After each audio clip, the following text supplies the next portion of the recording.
They're selling our land. They're selling our archipelago of sea and sand. Now break down the acronym like you in class. Oh, they're selling the whole country. Ooh, they're selling our. And I never been down with no OPP. I talk about selling our people's property. Don't know who doing it, so don't round me out. Don't send no police round me and tell me shush my mouth. Where's our conviction? But where's our pride? We selling everything, selling our backside. Just go online, it'll make you sick.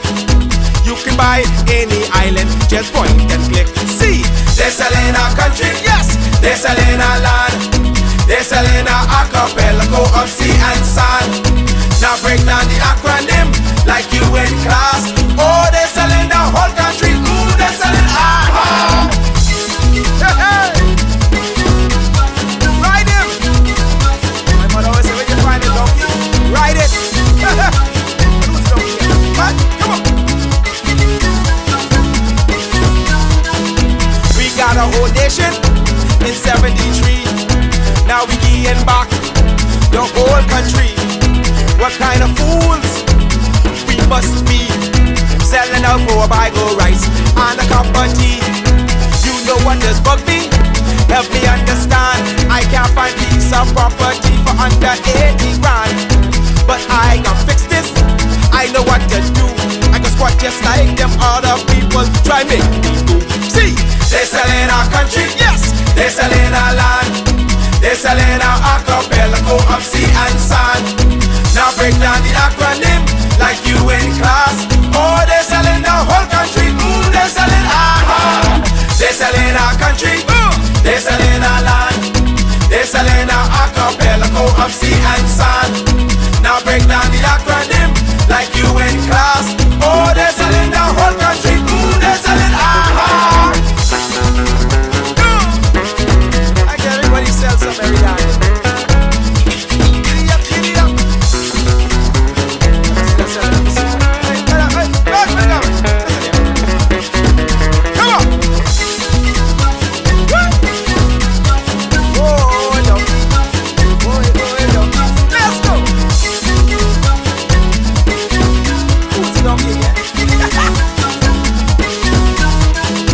They're selling one island, give away one key. What can be left for you and me? Is this the example? What's our kids to do? You want them have a sense of pride, or go selling too? Cause they're selling our country, yes, they're selling our land. They're selling our archipelago of sea and sand. Now break down the acronym like you in class. Oh, they're selling the whole country. Ooh, they're selling our. They're selling our country, yes, they're selling our land.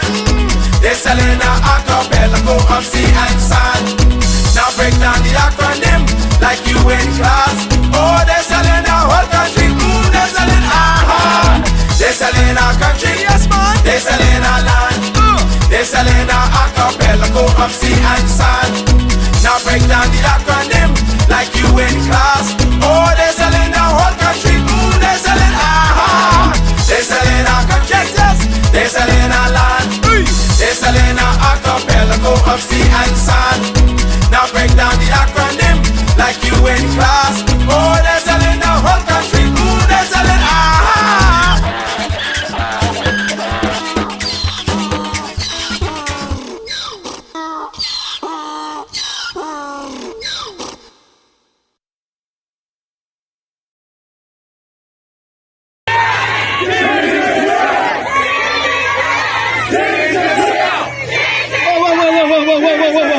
Whoa, girls, we out doing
Morning, Bahamas. Yeah.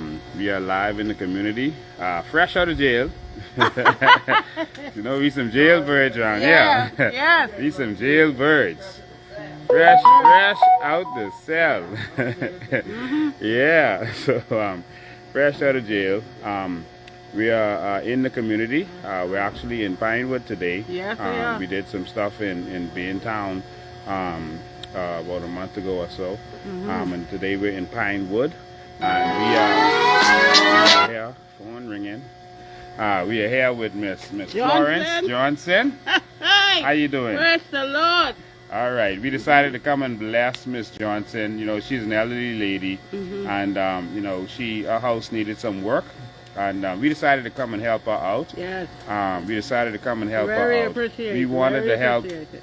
some elderly people in different communities, you know, for Christmas, so that for Christmas you could smile. Yes. And we're starting from now, because really is what is it, 2 months before Christmas? Yeah. It's about 2 months before Christmas, and we wanted to help some people out in the community, and so we decided to come in Pinewood and help this lady. We actually went in Baintown about a month ago, and we fixed someone's roof. We let some fellas in the community fix someone's roof. We don't show everything we do on social media. Another elderly lady, we bought her air condition. So a lot of work has been done. You know, she couldn't take the heat, so in Baintown, so she got an air condition. So shout out to Donna Major and her team down there in Baintown. But here we're in Pinewood, and this story is so funny. You know, Florence, this house ain't been but what, 8 years? Yes. 8 to 10 years, I think. 8 to 10 years, yes. And last time she painted yellow and red because she was hardcore F&M. And Yes, she painted yellow and red for all F&M. But we are repainting our house, and guess what? We painted yellow and red again. So this is our house. Red is just my favorite color. Party. It's my color. Yeah, man. But we just decided to bless her because Florence has been a blessing for so many people in this community and in other communities, and she's been a part of the church next door, and she's been doing so much for so much people, helping people out, feeding people and all that. So we decided to be a blessing to her. So how do you feel about this, the team coming down here today and blessing you? Oh, I feel so good. I've been praying for it, but I had the money to get it together. But thanks God to all people here blessing me this morning. I feel like shouting, giving God the praise. Oh, Lord. Without him, and Lincoln come here this morning and bless me. I thank you, Lincoln. I thank you very much. People, get on board. Lincoln is the one. Don't fool with these F&M and PLP. All they doing is shoving in their pocket. Come out. You all come on. Get it together. Work with him. He's young and he got plenty ideas. Yeah. Plenty ideas. And all the glory goes to God. All the glory goes to God. Yes, yeah, Lord. man. But I can take a look around the house, show all these people out here working. I'm so proud of them. So proud of them. What? How you doing? Well, I didn't follow all of the words or statements of Brent Simonet, but I did know that I took note that he said that what I did was not unlawful. And I would invite Brent Simonet to examine his own record before he could point fingers. Here it is, we're talking about someone who introduced a Commercial Enterprises Act to allow persons in this country to bypass every process to obtain status in this country. We are talking about someone who had to resign on 2 occasions from the cabinet to come to the Bahamas. And so his own record ought to be examined before he could point fingers at anyone. In my view, he have no moral authority to speak to me on this matter. He also said,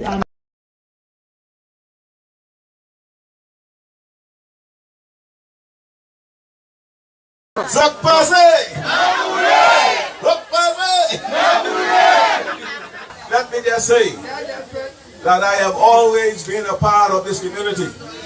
And there's no accident I know how to do all the dancing. Because I always be and share with you.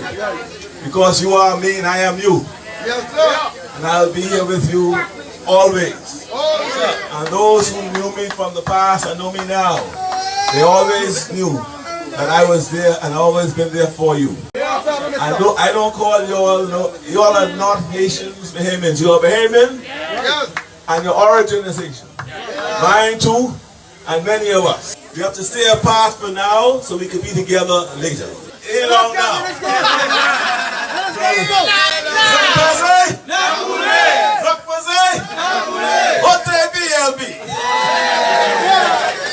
Are you all ready and willing to go?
Good afternoon, Bahamas, and welcome, welcome, welcome. Thank you for joining us. Thank you for being with us. Thank you for spending your Thursday evening with us.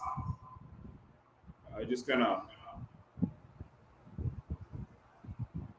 take a second to fix up some technical issues. We already had some internet issues, etc., that were that were interesting, but hopefully we won't be on that tap. Just one sec.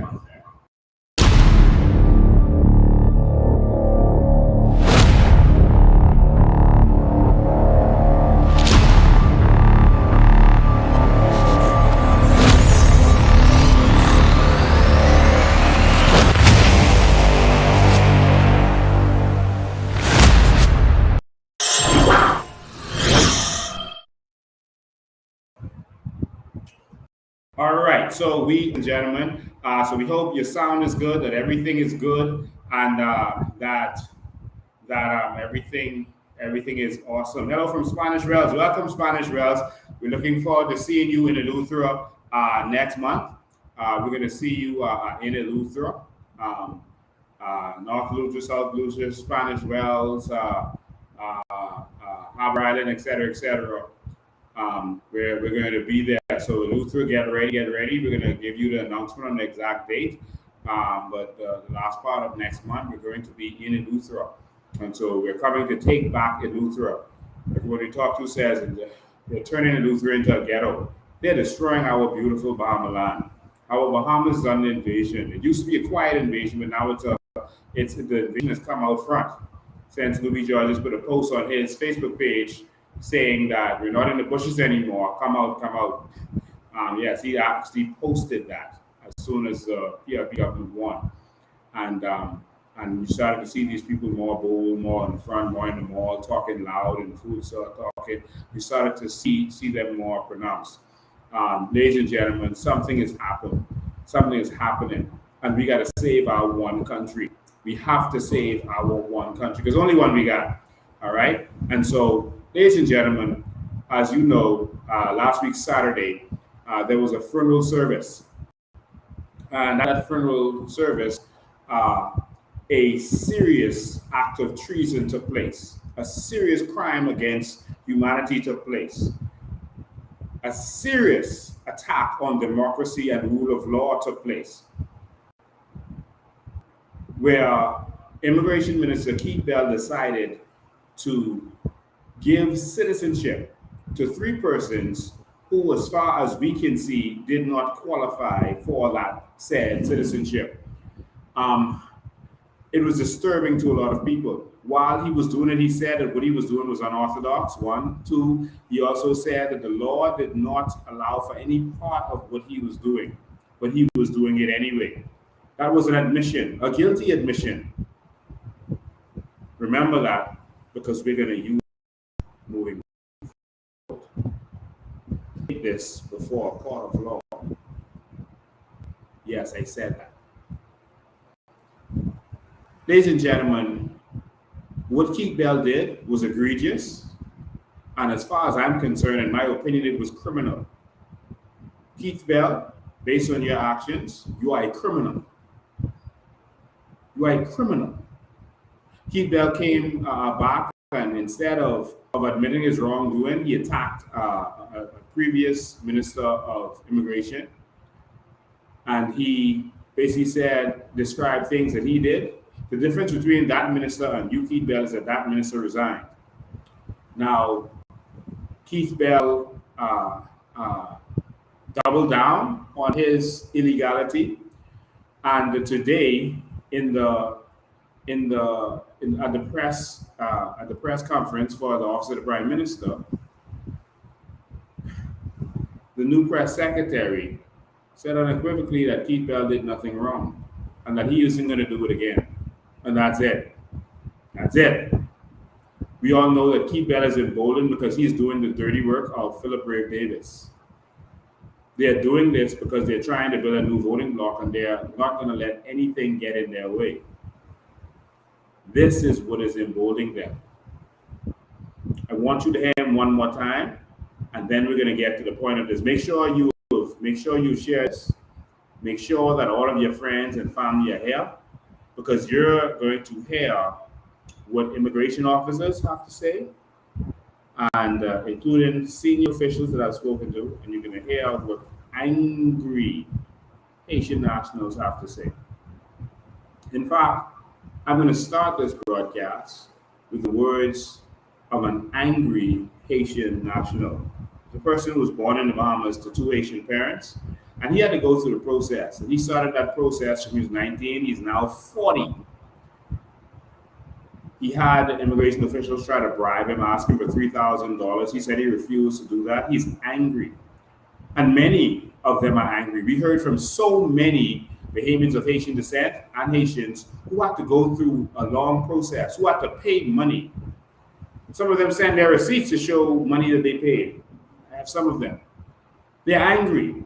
And so while Keith Bell might have think that this was a political stunt that would have benefited him, it made a lot of the good thinking persons of Haitian descent and Haitians angry to see what took place. They know that what Keith Bell did is not the law, that it is not the process they went through. I'm going to explain the process to you and some other things.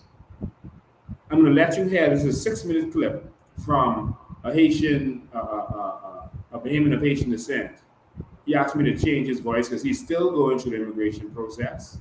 And there's a couple more that actually sent me voice notes that they wanted played. I'll see if I can get to them. But many of them are angry. I also spoke, as I said, to senior officials at immigration. And they informed me that what Keith Bell did with that funeral is a joke compared to what he does on a daily basis. Ladies and gentlemen, you are going to hear what, in their opinion, are the criminal acts of Keith Bell as immigration minister. The criminal acts, in their opinion. Ladies and gentlemen, let's hear what the Haitian nationals have to say. And then I'm going to tell you what Keith Bell really been up to. And this is going to blow your mind when you hear what the immigration officials are saying that this man has been up to and what's really going on. And they are begging us to take action. They are begging us to take him to court, and they'll provide the evidence. They've provided the evidence of all kind of wrongdoings and skullduggery that's going on. Ladies and gentlemen, listen to this man first.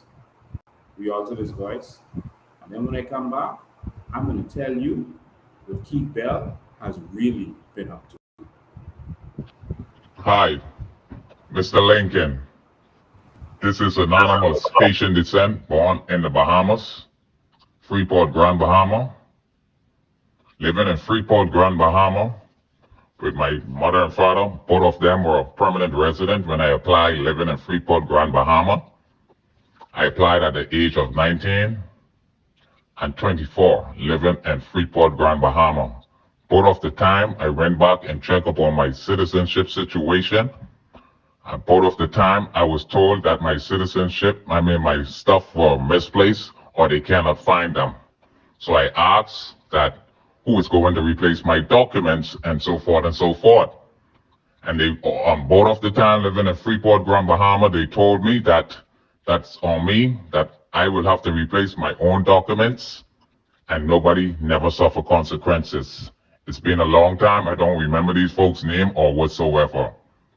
Moved to Nassau and applied in Nassau. Living in Nassau, I had to come up with all the money, work hard and, come up with the money, replace all documents, get all documents and so forth. Applied at Hawkins Hill Immigration Office. And when I applied, I waited for a year before I went and checked back, because normally they tell you they will text, send you an email or call you. Never got none in a year time, so I went back and checked up on my stuff. Went back and checked up on my stuff. A young lady told me she'll be back.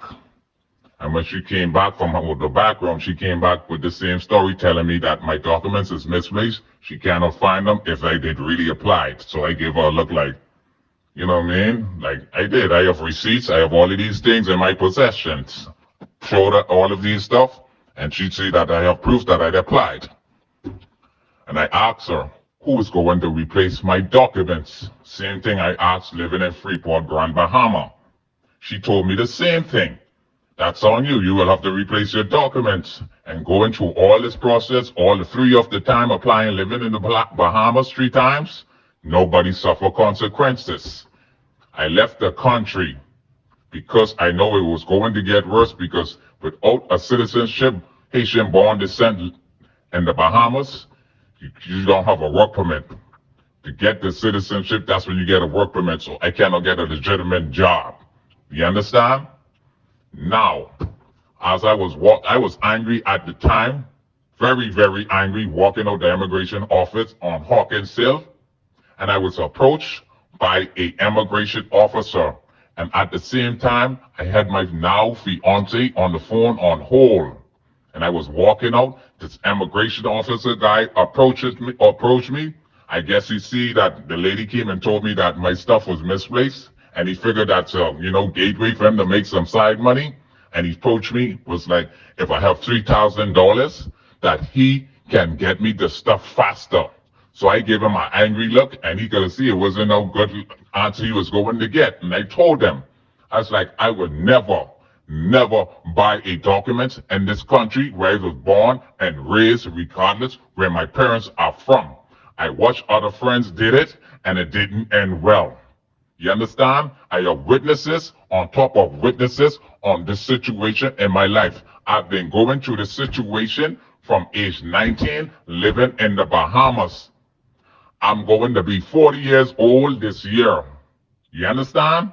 I'm getting sick and tired of this situation. And here it is. I was watching the news, and I see that Keith Bell swear in somebody at a funeral, a Haitian born in Haiti, and kids at the age of 8 and 11 years old. They're not even 18. Like, you understand what I'm saying? They tell you, go through the process the correct and right way, which I did all 3 times living in the country. Why it is that they misplace my documents and nobody suffer consequences. Nobody even look at me or say anything to say that is wrong.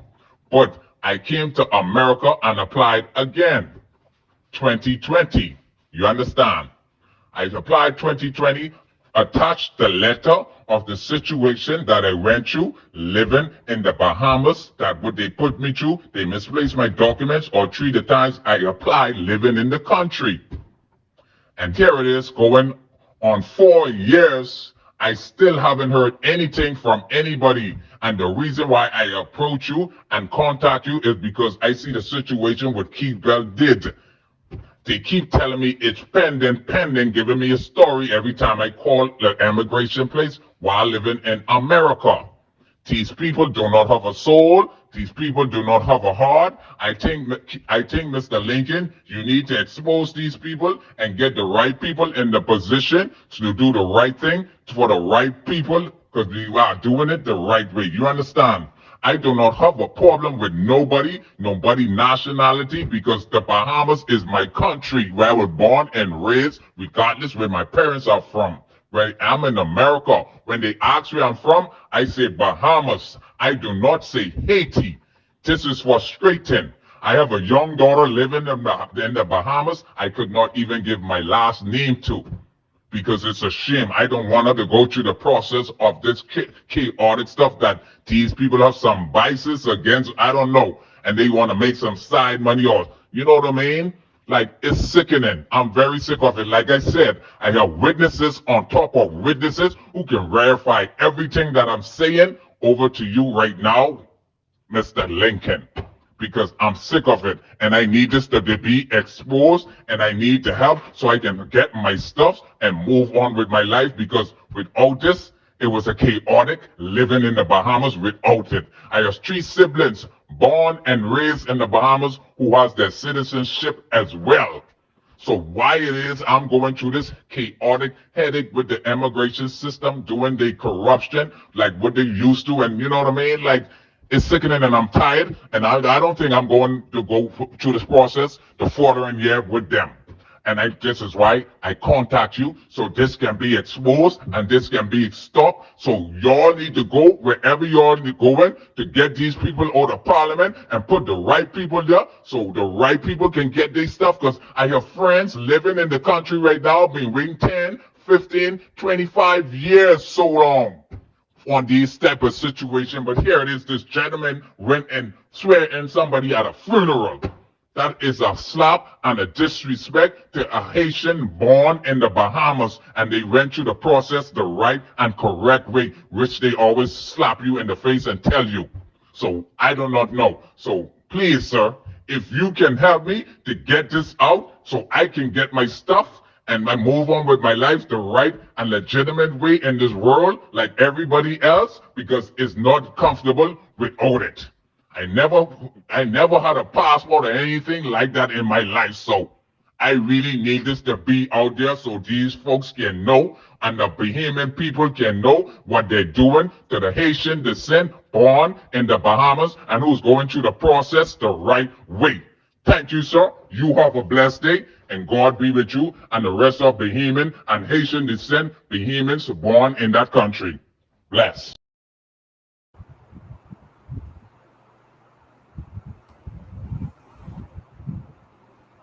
We live in a country where we have one problem, and that problem is called corruption. And we keep putting up with that corruption every election cycle. We put up with it, then we complain. Then we put them back, then we complain. Then we put them back, then we complain. Every single time we put the Progressive Liberal Party in, these kinds of scandals happen. Every time, without fail. And then they come and woo us and fool us again. And woo us and fool us again. And we say, oh, they could change. So now gets next, Chester Coop up next. They can say, oh, he different. He could change, and we expect something different. The Free National Movement thinks that they have next. And I guess they want us to think that they've changed. But nothing has changed. They're just as corrupt as they were. Their immigration ministers, Brent Simonet, was just as corrupt.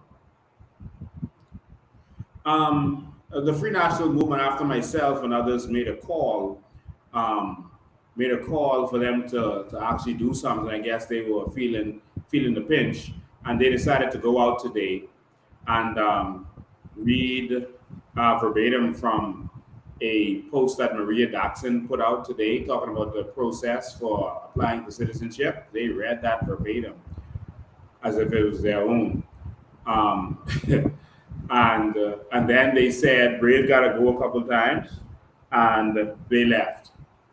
So he called for a protest, and I guess the 15 of them decided to go there. I don't know if that's actually 15, but the 15 of them decided to go out there, and that's they actually decided to take, because they didn't really want to take action. The FNM is impotent, and they are a waste of time. Michael Pintard is being paid almost $500,000.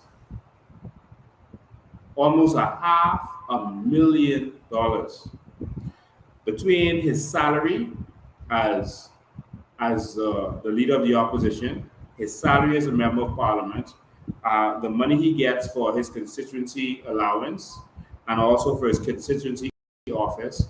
He's also getting monies for his office of the leader of the opposition. He's getting a budget for that that's actually more than the constituency office.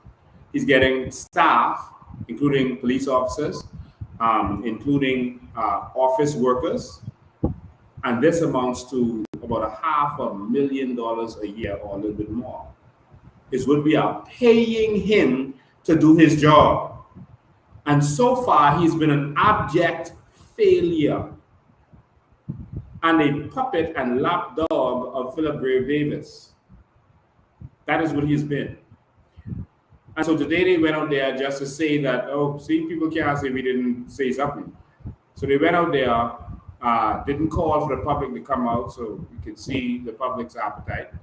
and they just said a couple of stuff at the immigration office and went home. That's it. They can't say we didn't do something.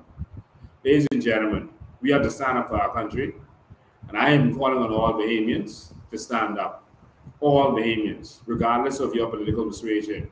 We are going to the office of the Prime Minister, the Cabinet Office, where Keith Bell will be, the Prime Minister will be. We're going there for a protest next week, Tuesday, coming Tuesday, the 4th of July, the American holiday, not a holiday here, the 4th of July. Come out, bring your umbrellas just in case. We are going there. We're going to deliver documentation to them. We're going to deliver documentation outlining the crimes of Keith Bell, the illegality of Keith Bell, the ultra-virus actions of Keith Bell, which I'll get into right now. We're going to outline them. We're going to demand that he is fired immediately, not resign. If he resigns, it means that Brave Davis is weak and jellyback, and he's not brave. He needs to be fired. But of course, the cover-up has begun, as it has been with all of their MPs. The cover-up of Jobette Colby, who allegedly assaulted a police officer. The cover-up of Kurt Cornish. Now the cover-up of Keith Bell. We're going to go there. We're going to put this in writing. We're going to make a demand, give them a demand letter, and then it's time for a judicial review. We're going to lawyer up, and we're going to file for a judicial review because of certain things that we now know that is happening in that ministry. All right? And so, ladies and gentlemen, brace yourselves. We're going to have a little conversation.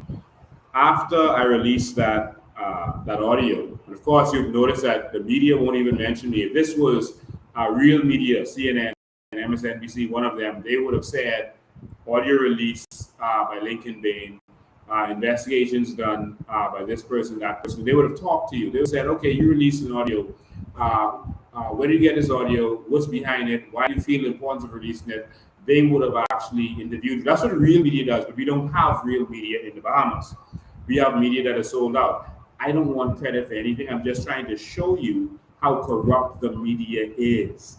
I don't care about credit for anything, including our ideas that we put out there. I just want the Bahamians to benefit. And we cannot benefit from a fourth estate that is sold out, from a corrupt media, from media that spreads lies, knowingly spreads lies and twists the truth. We cannot. And so we have to be our own media. You have to spread the word.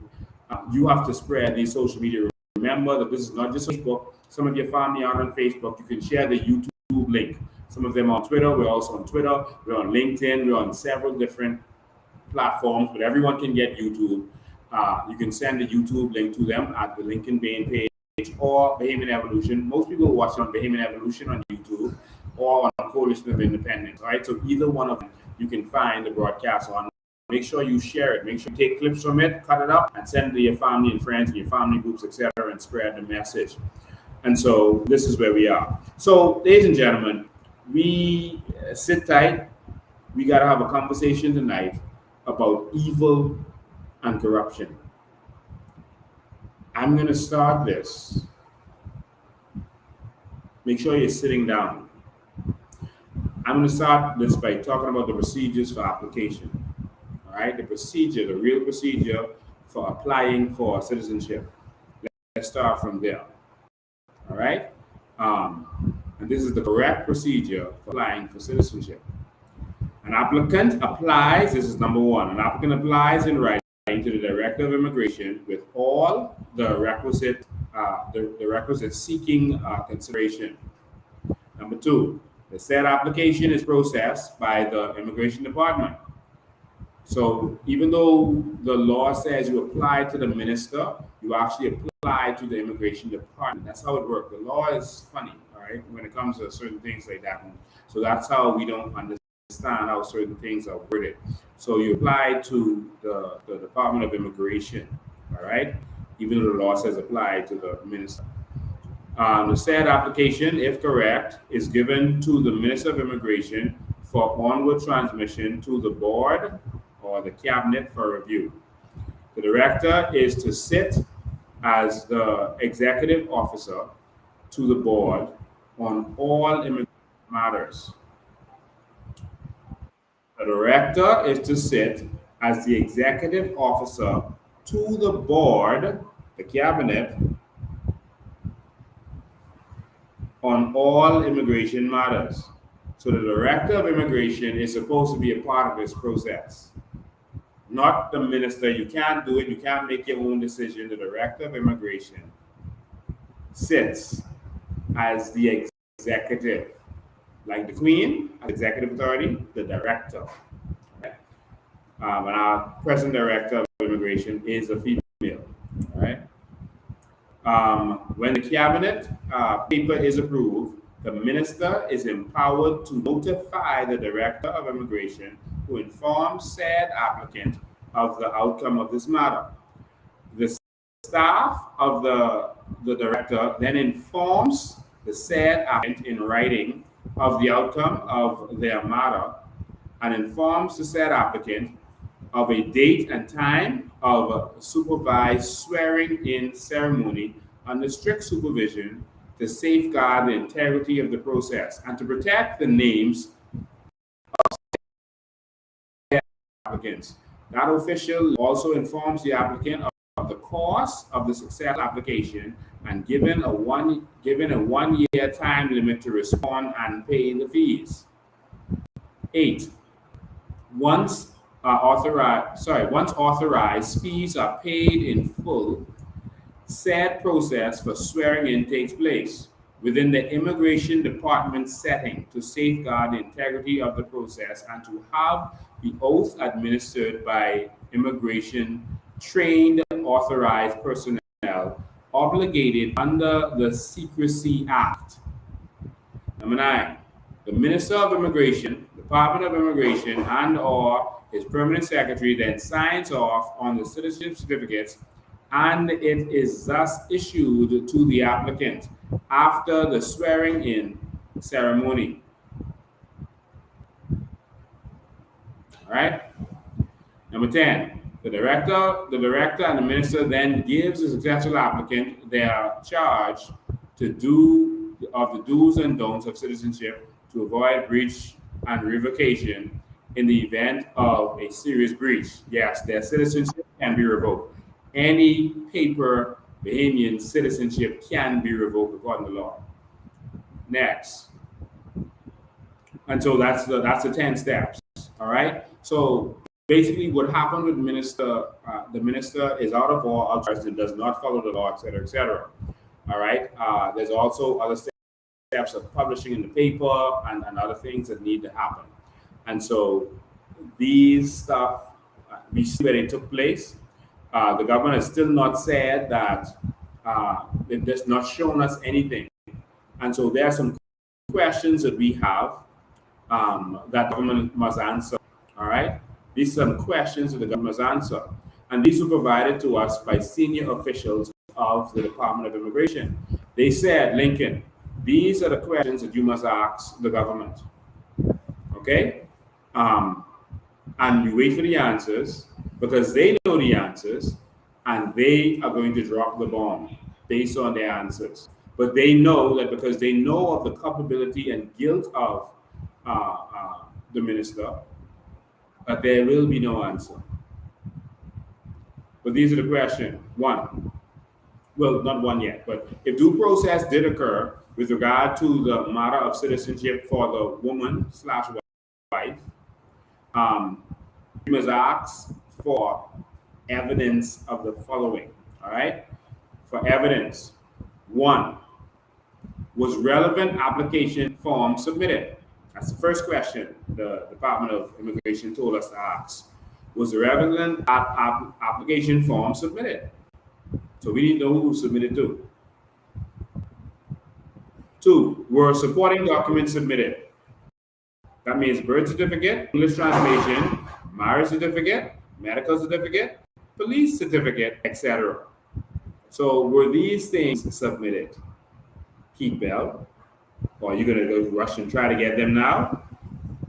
Well, we have our people watching.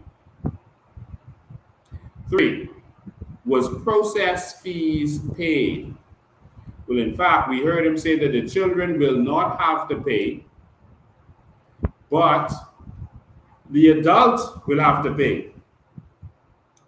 But the process is you get a letter, all right? You get a letter, and after you get that letter telling you that the application is being accepted, you have a year to respond to the letter and pay your fees, to accept and pay your fees. So obviously, at the time when he swore her in and gave us a certificate, the fees weren't paid. So this is another breach that everyone ignored. The fees obviously weren't paid, and he issued them certificates live in front of everyone, saying that they would have to pay, but the children won't have to pay. So he's changing the laws right there before your very eyes, because the certificate cannot be issued according to law unless first they pay the fees. That clearly did not happen. This is not just about doing the ceremony in a church or at a funeral, which is what the Progressive Party is trying to focus on. No, there's a lot of things that did not happen that made this thing illegal. You just illegally issued a certificate to someone who didn't pay. Is that stealing? Is that fraud? The minister committed fraud. That is fraud. You know that the person didn't pay, and you took it upon yourself to still issue it to them. So let me give you an example. If a lady is a cashier at Super Value, and one of her friends come in, they come to her register, she gives them a receipt, and knowing they didn't pay, give them the receipt so that when they go to the door, the security would see the receipt and say, okay, you can leave.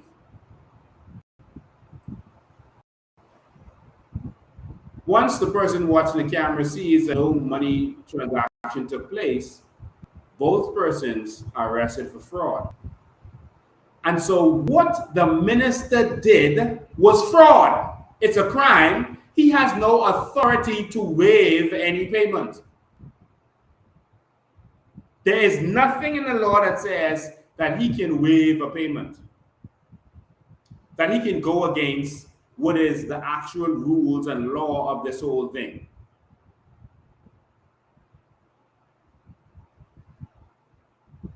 Now, I believe that they did make payment, but I believe it just wasn't to the government. I believe they made payment to either Luby or Keith directly, because the way I had access to call Keith on his cell phone while he was away. How many of you ever tried to call those MPs to see if they answer their phone? But he was answering nothing. Luby George's partner. But anyway, that law was broken. Let me continue. Well, the processor's fees paid. And so that's what senior officials at immigration wanted us to ask. For, was she interviewed? Because the immigration officials are up and down trying to figure out, well, who interviewed this woman? When this interview happened? Was she interviewed as you're supposed to be? 5, did she sit and pass the citizenship exam? 6, was summary prepared for cabinet? 7, is there a cabinet conclusion? So cabinet normally sends a document to show, and it goes in the system to show that cabinet has made a decision. Is there a cabinet conclusion? These officials are asking the questions that they already know the answer to. Keep Belly in trouble. And so now the officials at immigration, senior officials, want us to ask the following regarding the children. 1, Which application form was submitted for them? They said it had to be a citizenship form 4 because they are minors. 2. Which parent signed the citizenship application form? 3.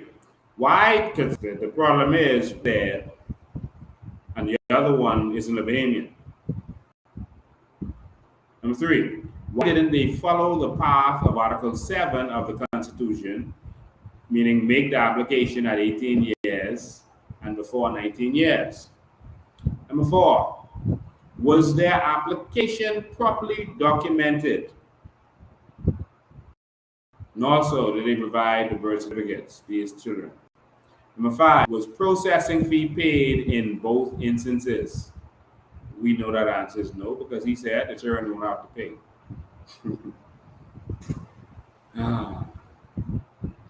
The Bahamas, the banana republic of banana republics. So, ladies and gentlemen,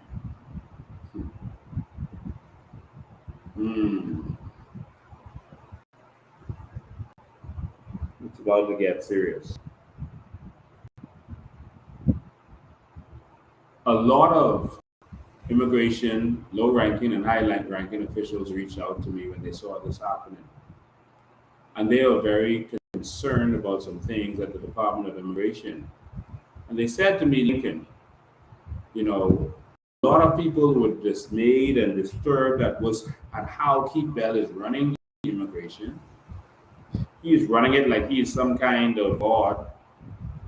He is intimidating persons. There are persons who are doing things just because he said to do it, even though it's against the law. And they say, well, the minister say do it. He's intimidating persons, and if you speak out against him or challenge him in any way, you are victimized. And these officials gave me examples of where this happened.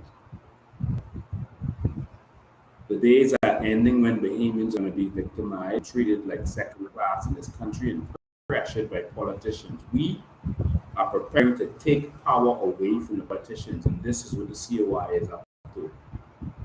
All of our policies are going to make this happen. So, there's some things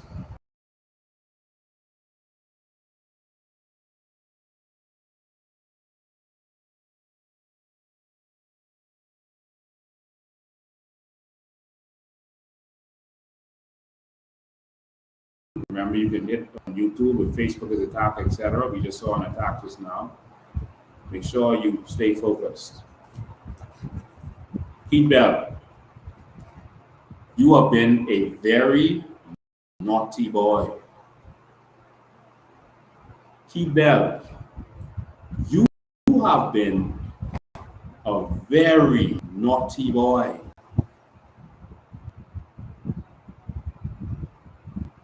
Keith Bell, you have been a very, very naughty boy. And we're coming to see you on Tuesday with a parting gift, jewelry. Because you have been a very naughty boy.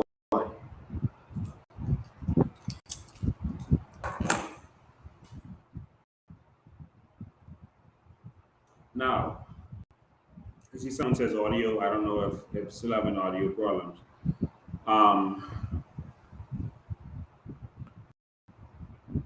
Let's get to it. I hope you can hear me. The audio is good. I'll wait and see. Is the audio good? Y'all let me know. Our own producers, let me know if the audio is good. It's good. Okay, it's good now. All right, perfect. Okay, some people saying it's good. All right, let's get to it. Good.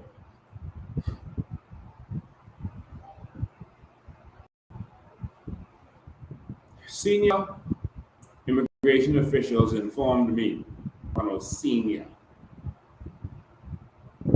I spoke to the bottom and the top.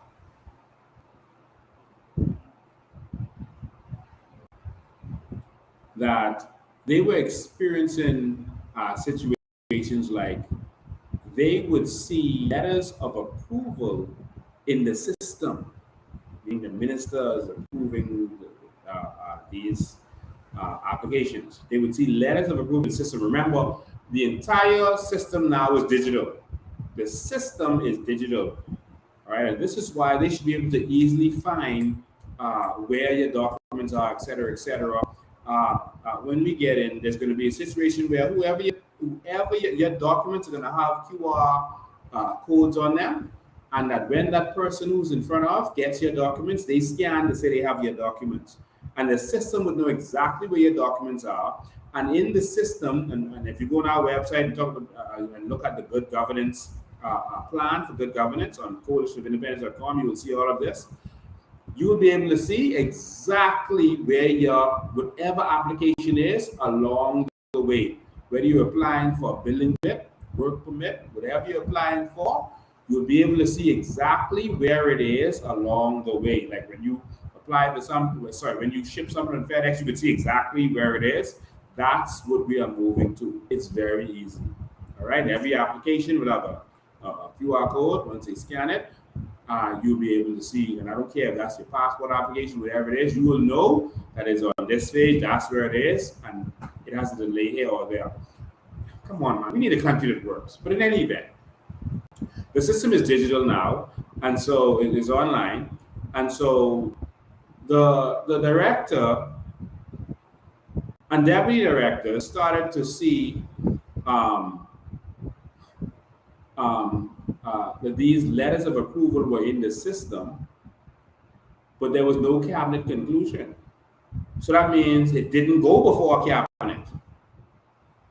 And so the director saw, oh, wait, why are these applications approved, but there's nothing from cabinet to say that this went before cabinet? And so the director questioned the minister.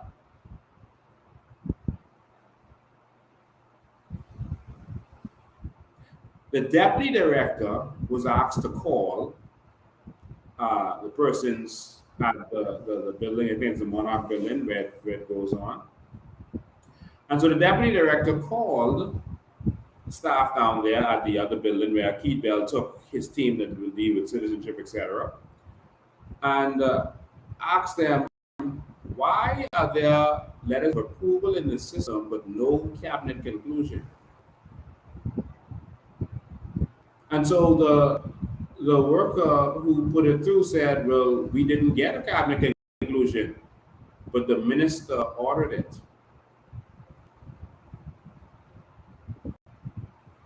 And so approvals for citizenship, according to senior officials, have been going through, ordered by the minister without cabinet approval.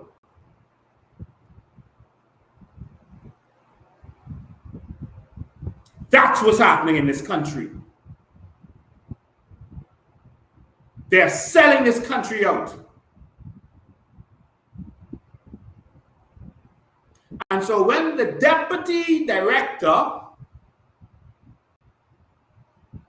questioned how this could be because that is against the law, Keith Bell then calls the deputy director and blasted off for questioning him. Keith Bell, but what I'm saying, we know what we're talking about. Keith Bell, you have been a very naughty boy. Keith Bell blasted the deputy director for questioning him. And his words to her was that immigration has no process. Basically, he is saying it is what he said it is. He said to her, immigration has no process. And this was the first strike against her.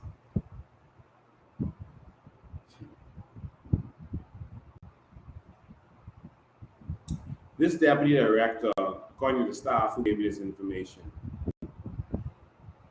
Her name is Faustine Major Smith. Her name is Faustine Major Smith. We'll get back to that in a minute. All right? I'll stay tuned because Keith Bell be coming for you. The days of victimization is over. Those days when people were afraid of politicians, that's over. When you touch a Bahamian in this country, the COI is coming for you.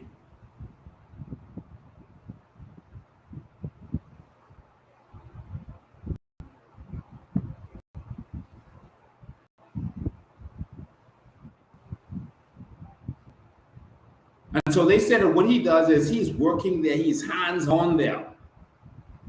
And he is controlling everything, and he's putting this stuff through, and they are just pushing stuff through to give citizenship like crazy right now. He said he's intimidating the staff, and they're doing stuff, and the only thing that they can say, well, the minister say do it. And everyone was afraid on pins and needles, because if he say do it, you better just do it. They said it's so crazy around there because Keith Bell is interfering and just messing up everything. They gave an example of an instance where a man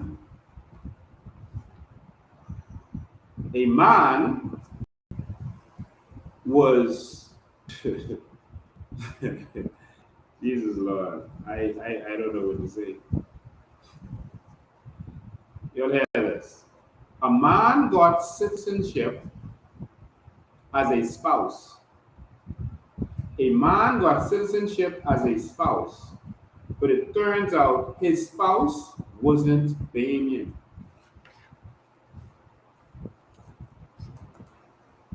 A man got citizenship as a spouse, and it turned out the spouse wasn't Bahamian. The woman wasn't Bahamian. And they had to reverse his citizenship. This is what the department had to do. Since Keith Bell has come there, they've had to reverse so many things, and some things they can't touch because he's in it. And then said, no, you can't do this. You gave him citizenship to say, oh, don't worry about that, man. His wife is Bahamian. And when the director is checking into this, hold on, this woman ain't Bahamian. Oh, the minister said.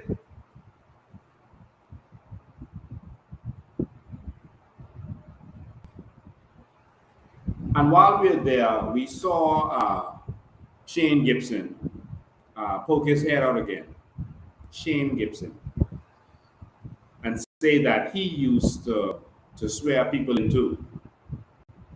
Of course, they're trying to cover up. And it looks legitimate by saying we need someone who was a minister to say they used to do it too.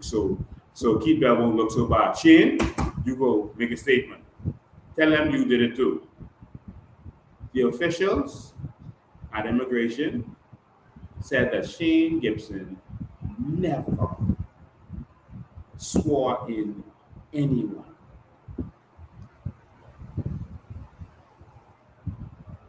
One official was there for 30 years. I think it was almost 40 years. They said Shane Gibson never swear at nobody. Nor Ellsworth, nor Brown, nor Brent. Never swore at anybody. Shane Gibson is lying.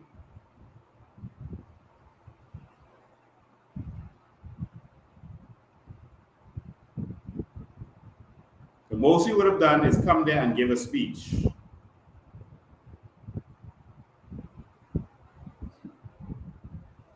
They said the senior officers of the Department of Immigration would do that role. The senior officers, the senior officials at immigration are also extremely concerned. They are extremely concerned that a man who was made a consultant, brought back and made a consultant. His name is Tilly Burrows. He was made a consultant at immigration. He's the brother of Greg Burrows, the former MP, the guy who used to own the gas station in South Beach next to the police station. Greg Burrows. The reason Greg Burrows was in charge of Rosen Park. So Tilly Burrows has been made a consultant.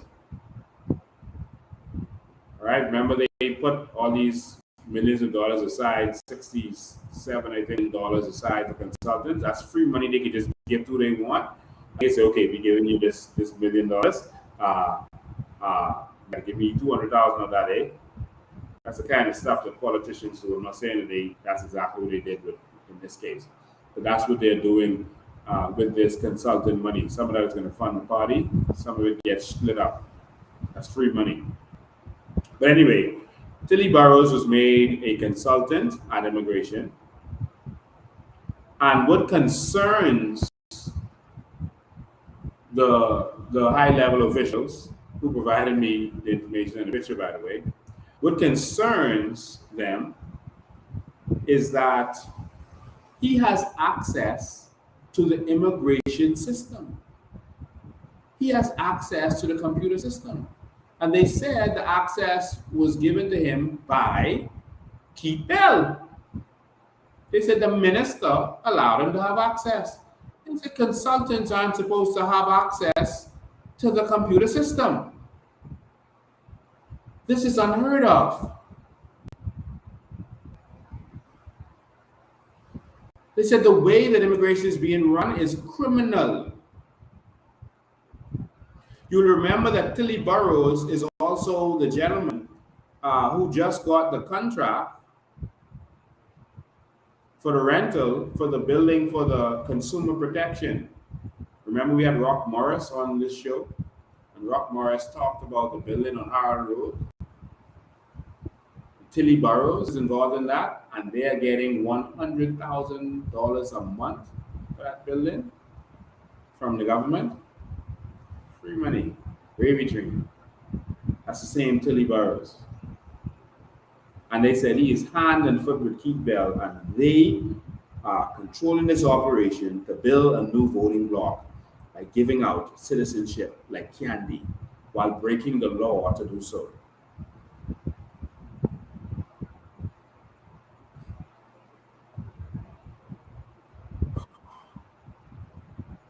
They said they are concerned that the minister is dealing with the day-to-day operation of immigration when the law, the cabinet rule says that the minister is not to interfere with the day-to-day operations of cabinet.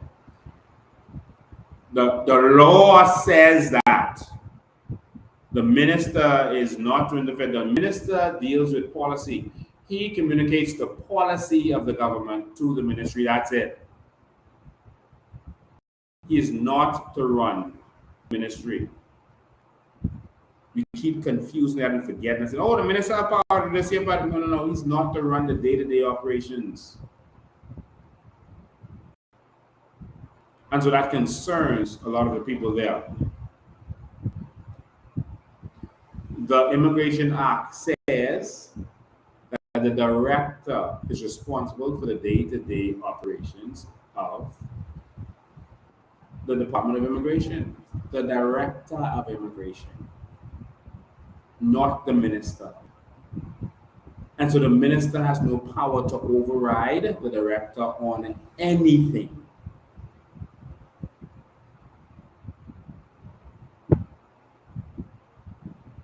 And so what they were told was that Keith Bell was trying to get a law amendment so that he could have full autonomy on citizenship matters that nothing would have to go before the cabinet. And they were going to push this through, and they're still attempting to push this through because it went to cabinet and only one member of the cabinet objected. That was Glennis Arnold.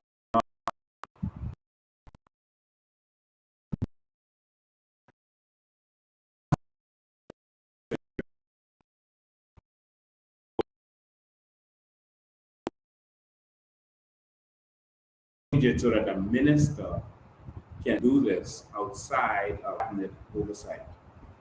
That's what Keith Bell wants. We have to fight that. And you know why.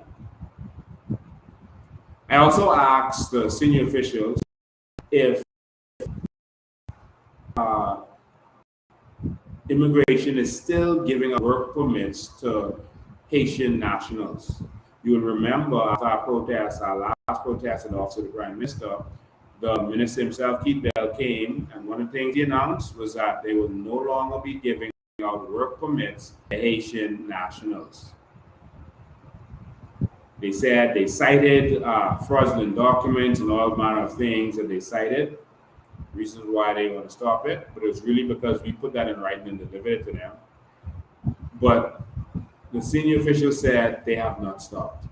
They are still giving out work permits like candy.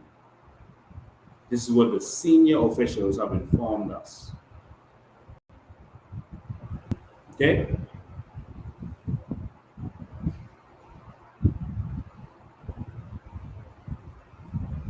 And so we spoke to a senior official who was in charge of the detention center. I'll say at one point to spread it out so they don't know exactly who we're talking about. And they said that they would have persons who were deported, put on the restricted list, and then they would come back to the Bahamas with a work permit. They would get deported out of the country, put on the restricted list. You can't come back list. And then they would show back up, work permit in hand.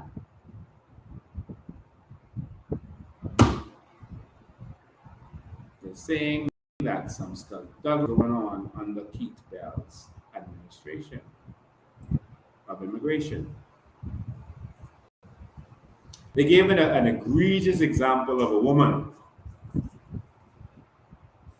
And these people they got all their documents. They got their files. They gave an example.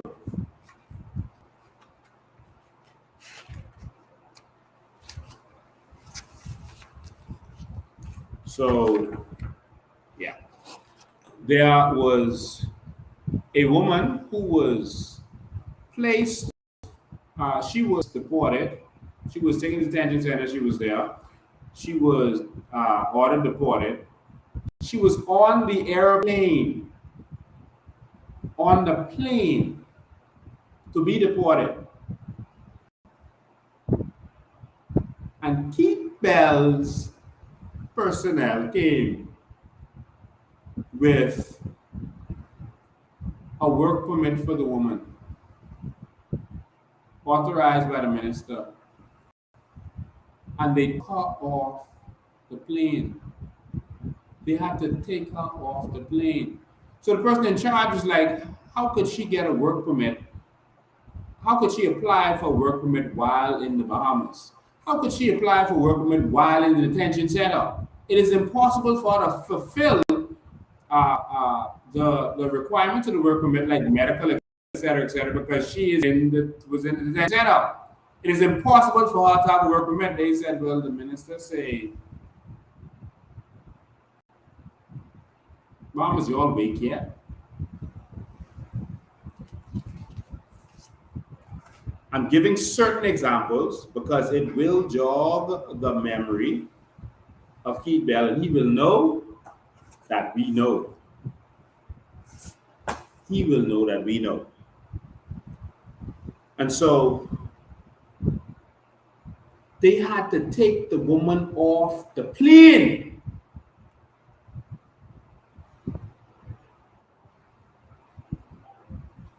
Because she got a work permit that she can't even apply for while in the Bahamas. Who got paid?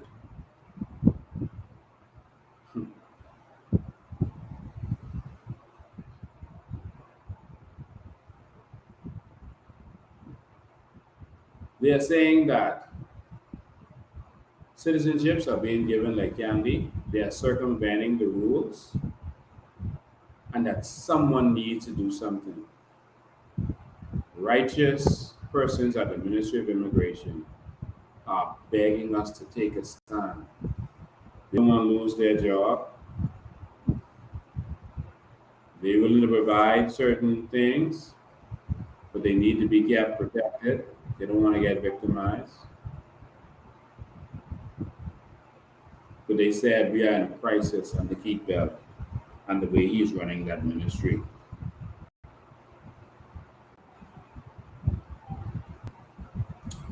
There's another example where Deputy Director Faustin Major Smith, I'm told, had a run-in with Keith Bell. Do you remember the story of over 100 Chinese being found in the Hilton Hotel? And immigration went there and picked them up, put them in the bus. Will Keith Bell himself called Faustin? He told people, oh, Faustin called the media, etc., etc. I'm told she didn't. And I was called by officers who were there, but it wasn't Faustin.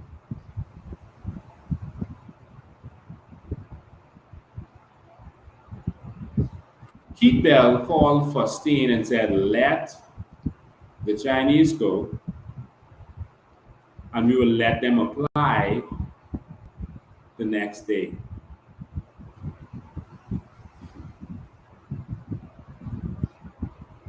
Keith Bell told Faustin Smith, the Deputy Director of Immigration, let the Chinese, the buses for the Chinese go,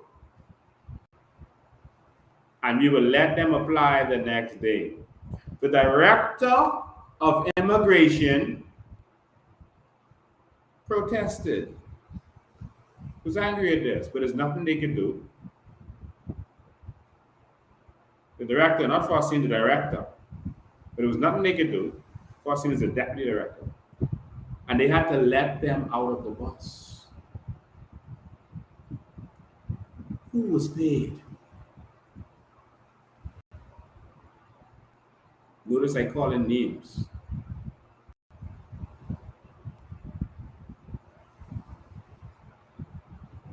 And so the director of immigration, I think her name is Katura. I'm sorry, I didn't put a name here. She's a resident of Pinewood, I think, for a very long time. She's almost at the end of her duty. Very good, honorable person. The director, who did not give me this information, the director sent a memo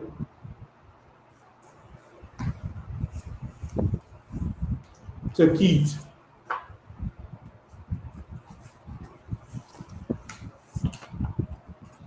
The director sent a memo to Keith.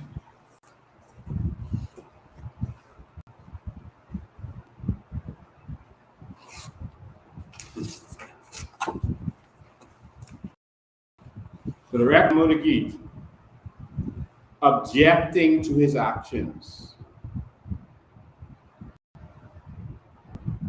A strong memo questioning him about his actions.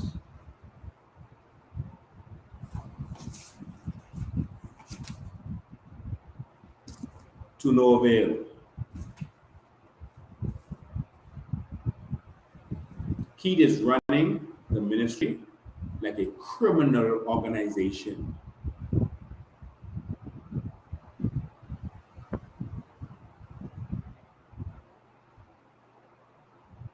Because the deputy director, Faustin Smith, challenged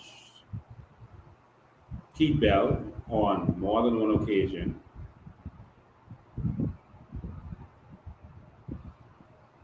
she did nothing wrong. They sent her a letter and placed her on administrative leave. She didn't sign the letter, and no reason was given why she was being placed on administrative leave. The permanent secretary said that that is illegal. She was not allowed to defend herself. Normally, they will send you something, a letter, ask you to show cause. That's the procedure. That didn't happen to her. This is an officer who for many years worked hard, went up the ranks, became the deputy director. Goes to work at 6:45 a.m. and leaves work at 8 or 9 p.m. daily. But because she would obey the evil of Keith Bell, she was put on leave illegally. illegally, unlawfully. And every time she put up an appeal, and every time that's supposed to come up, they adjourn it. There's another appeal coming up next month, I think. And then the appeal goes to in front of the Minister of Labor. Guess who's the Minister of Labor? Pete Bell, the same man who wrongfully put her on leave.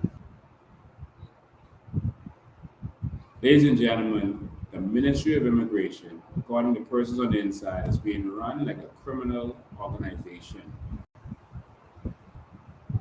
We have to stand up. I'm asking you to stand with me. I'm asking you to come out on Tuesday and save our country, because if we wait another 3 years to stand up against these criminals, we ain't gonna have no country. Pete Bell are breaking the law. Comfortable because he was getting away with so much and no one was saying anything. He got comfortable. That's why he can say, listen, what I doing is against the law, don't matter. I sure know I's the boss. I run things.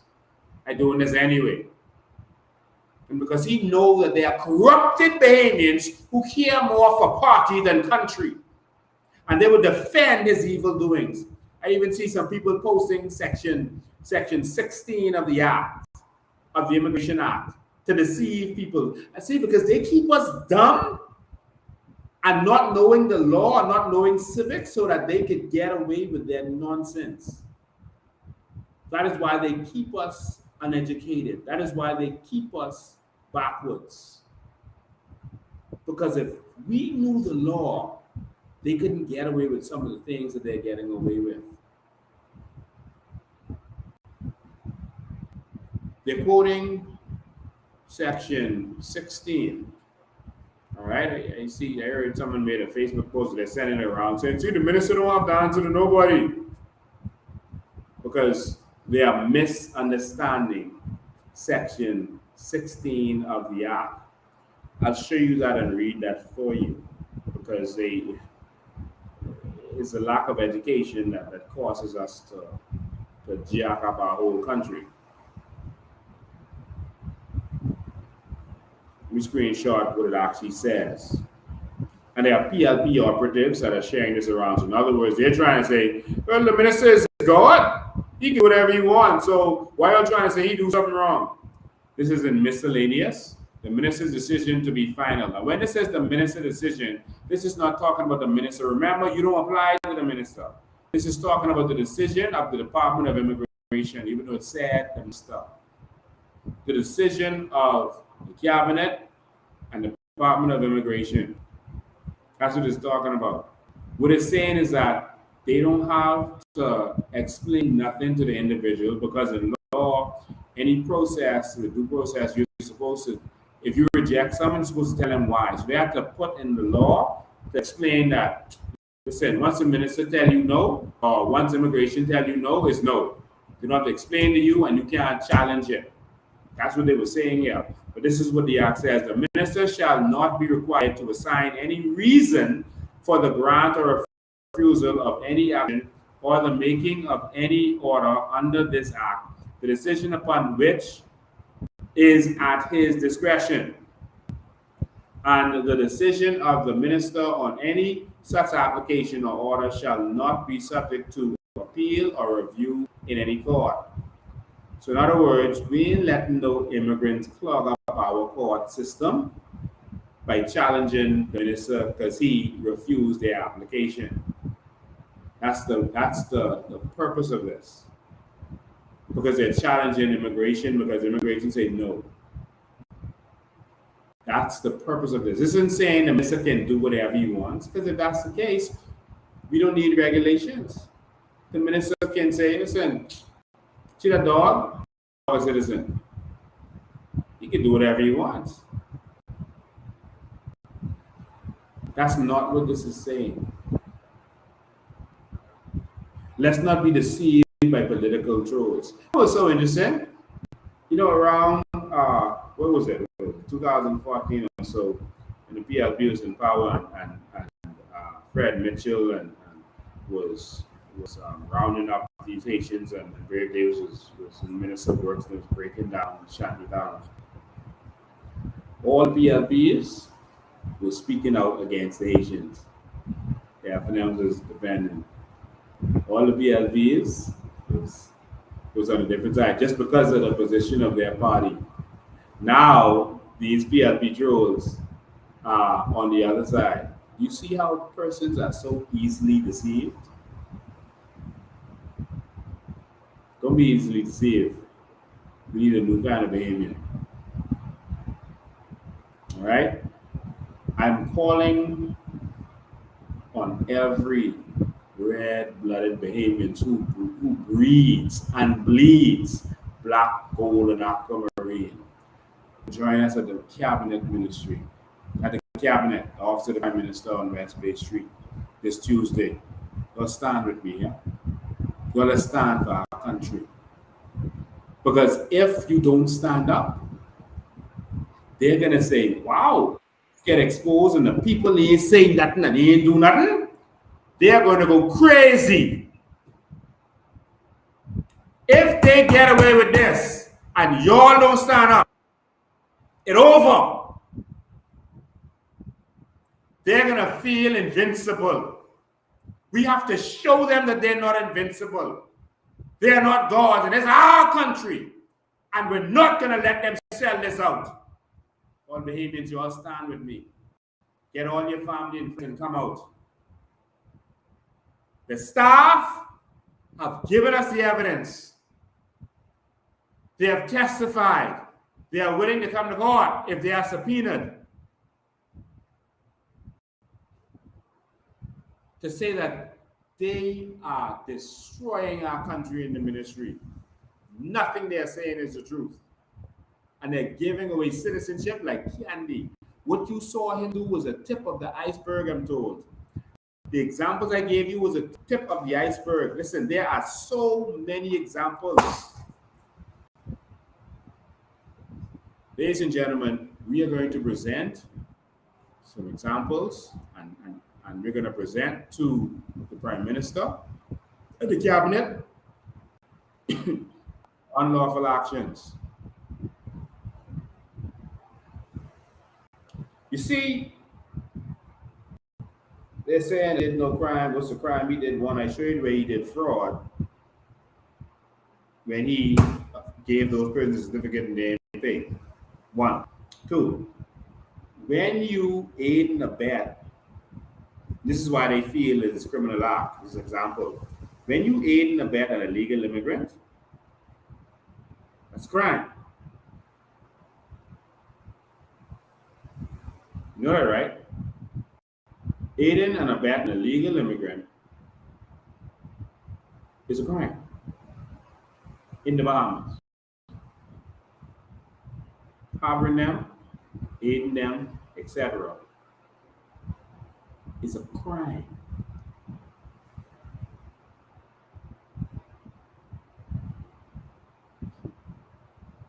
So when a woman is being deported and you help her to get a work permit unlawfully, you have committed a crime. Everyone who participates, I'm calling on everyone in the Department of Immigration, take notes, take pictures, record videos, expose the minister. When he gives you instructions, take notes, send the emails to us. Expose what's going on. We cannot let our country go to the dogs. You're doing it in the public interest. Under the law, you can disseminate information if it's in the public interest. You can record your minister and publish it if it's in the public interest.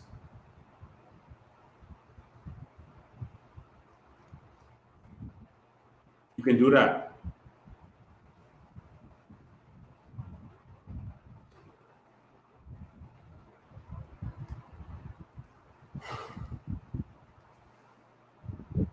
I need to see some commitment here. Who's committed to coming out on Tuesday. Let me see who's going to be there. Let me see if anyone is going to be there. Let me see. Let other people see that you're going to be there.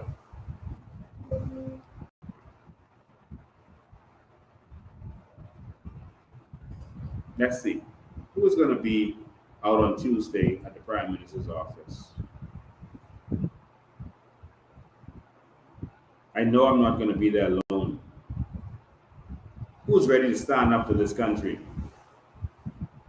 See, they distract you with this conversation, but homosexual, and that is important. We ain't letting no mental people take over this country and have no advantage in this country. That's not going to happen. But first, we need to have a country. The legal and illegal immigrants are taking this country right from under us. All our jobs, everything's being taken from us. Everything is going chaotic in this country.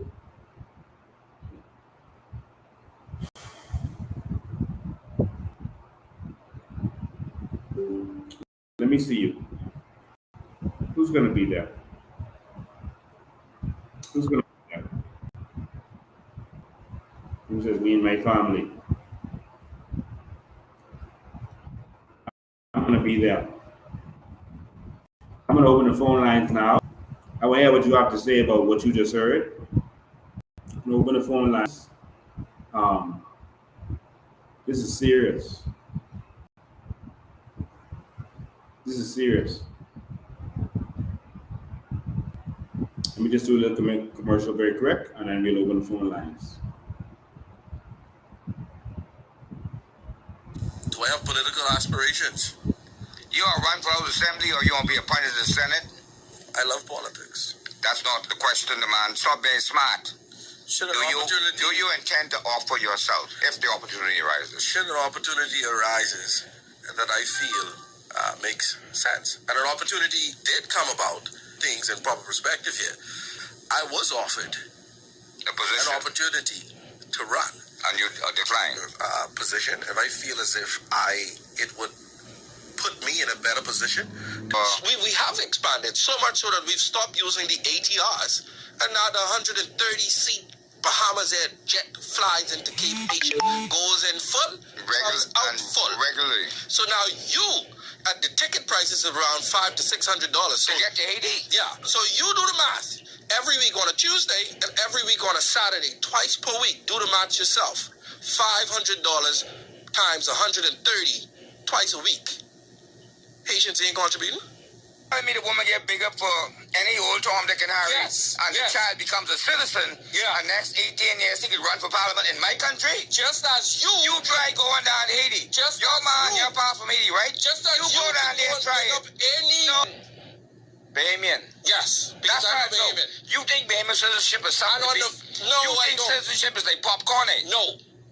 What I do? Why you don't go back to Haiti and open a business, Louis? Yeah, why don't you stop being sexist? You have any relatives in Haiti right now? Sexist. Do you have any relatives in Haiti? I have plenty, but you're being sexist. Why don't you ever go back and set up a business in Haiti to try to improve? Why you don't go to the United States to set up? You got I'm from Andros. I am from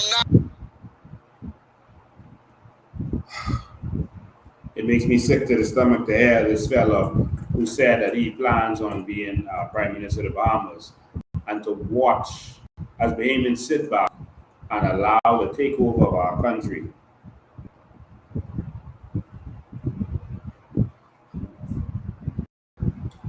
The phone lines are open, 803-5995, 803-5995. What we just did was just show over the bow, let the minister know that we know, and we are officially demanding the termination of the Minister of Immigration. We demand it, and we go to the phone lines. Good afternoon, you're live. Good night, my president. Good night. Now, I want all my Bahamian people who's serious and also Haitians who born here. You know, at the end of the day, they can try to block. So I'm advising everybody, listen, y'all put on your walking shoes and y'all do like the Australians did. When they hike up the gas prices, everybody shut their vehicles off and left their cars. So if we have to do that, then be prepared to do it. Walk to the Prime Minister's office,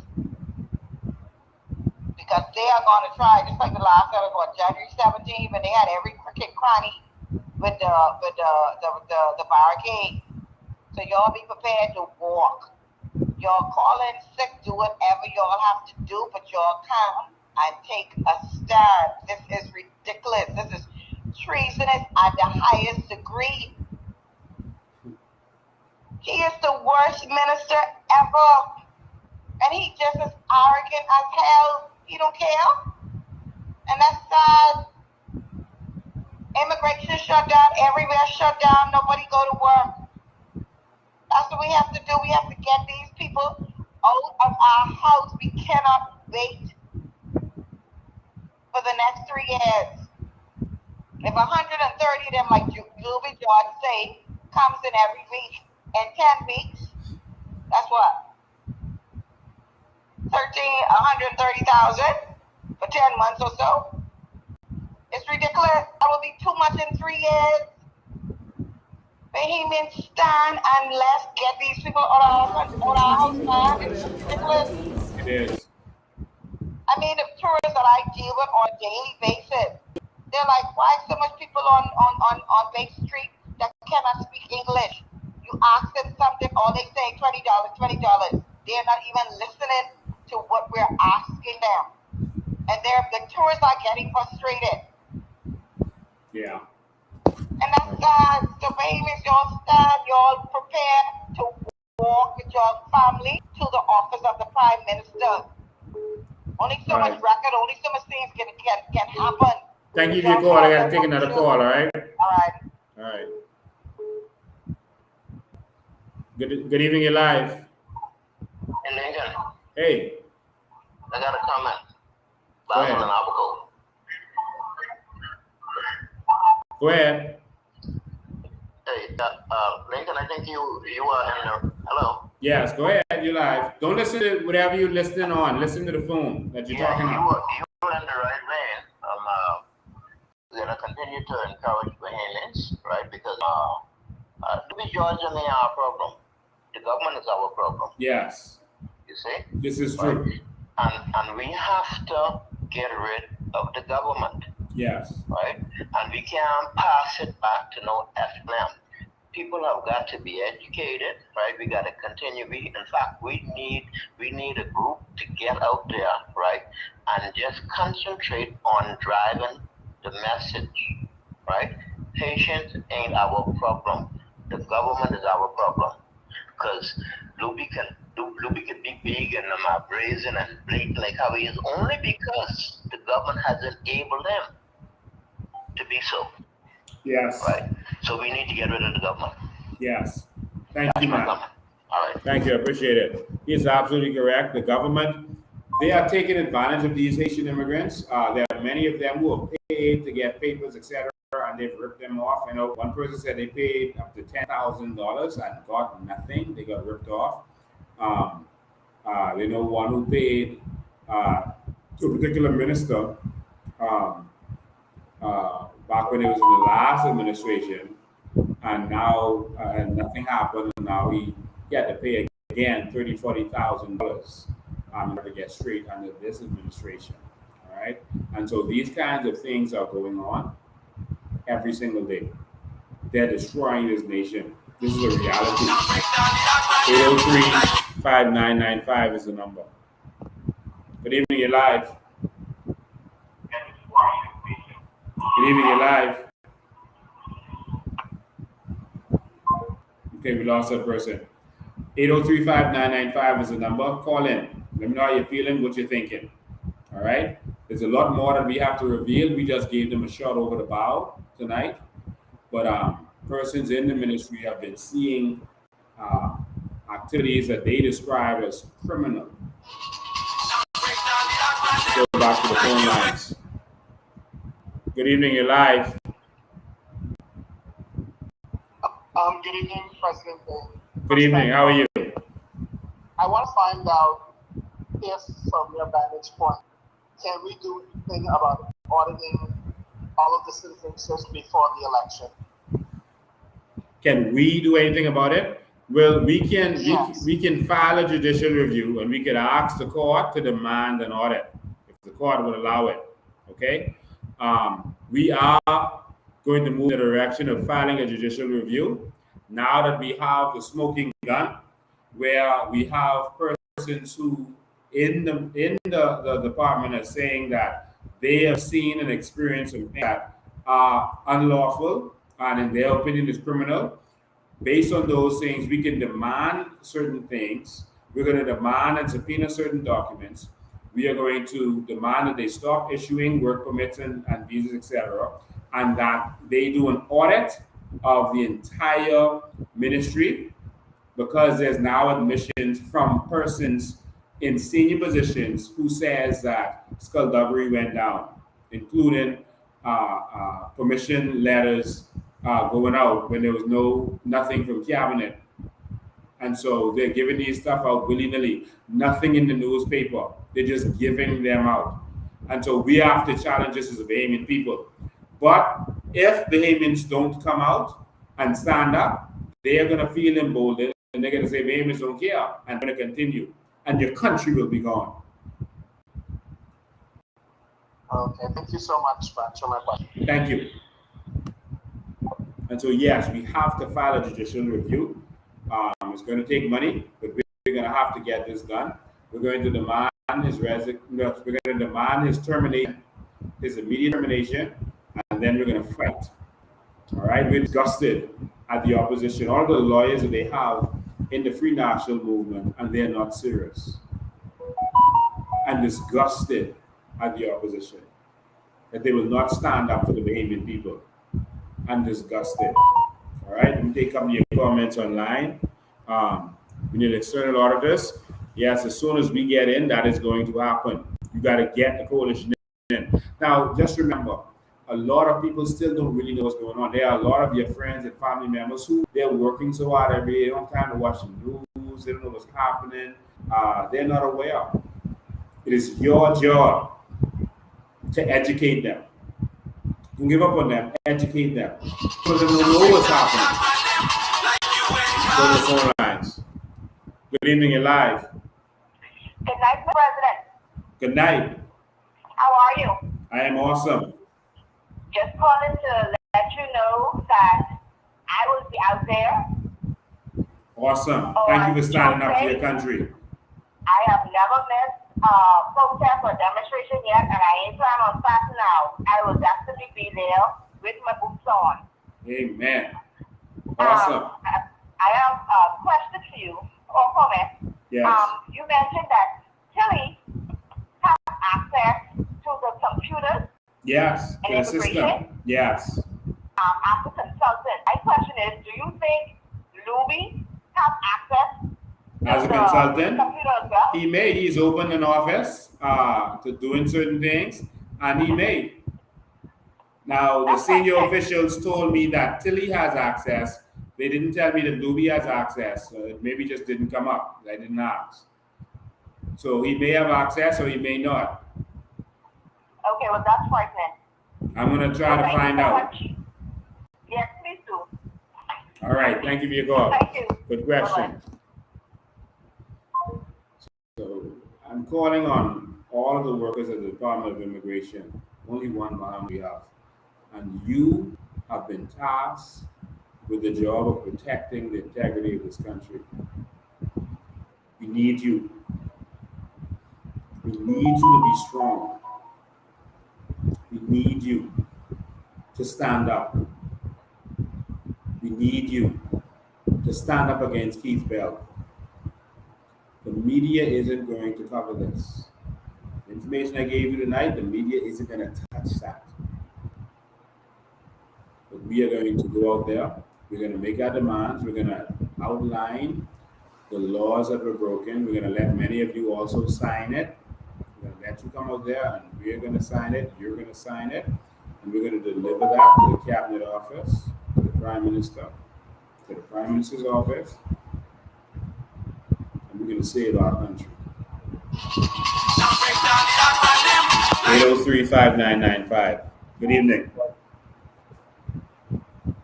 Good evening, you're live. Hey, good night, Lincoln. How you doing? Good night. I'm angry, I'm vexed and cross. Yeah, me too. I had a thought, suggestion.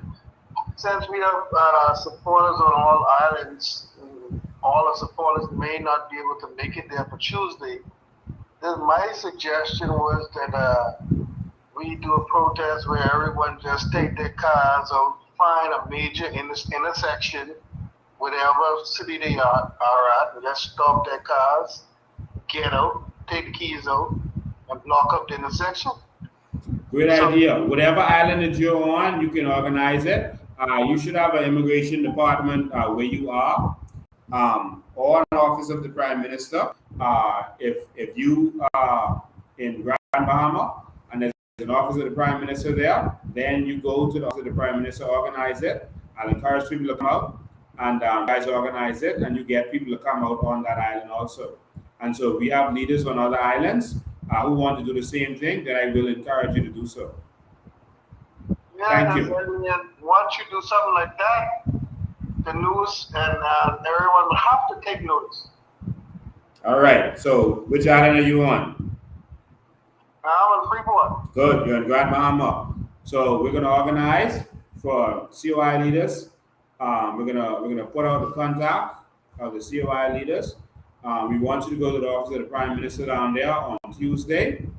If you're not traveling, for those who are gonna stay, if you're not traveling to Nassau to be here with us in Nassau, if you're gonna stay in Freeport, go to the office of the prime minister in Grand Bahama and have your protest there.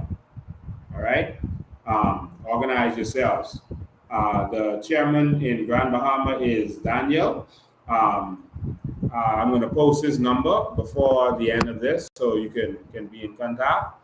And or if someone in Grand Bahama can post Daniel's number in the thread, that really helps. So I don't have to stop to look for it. Thank you, man. I appreciate that. Okay, good night. All right. So that's Nassau and Grand Bahama so far. It's 9:30 a.m. We need you to go out there and we need you to let them know. All right. Abaco. We need leaders in Abaco to do the same thing. Abaco, you have a Department of Immigration down there. I don't think you have an office of the Prime Minister. I'm going to give Crystal Williams and Lovely a call to try to organize in Abaco to get persons out in Abaco. At the same time, so if you're not coming down to Nassau for what we're doing here, we want you to go down to, they have an office of the Prime Minister in Abaco.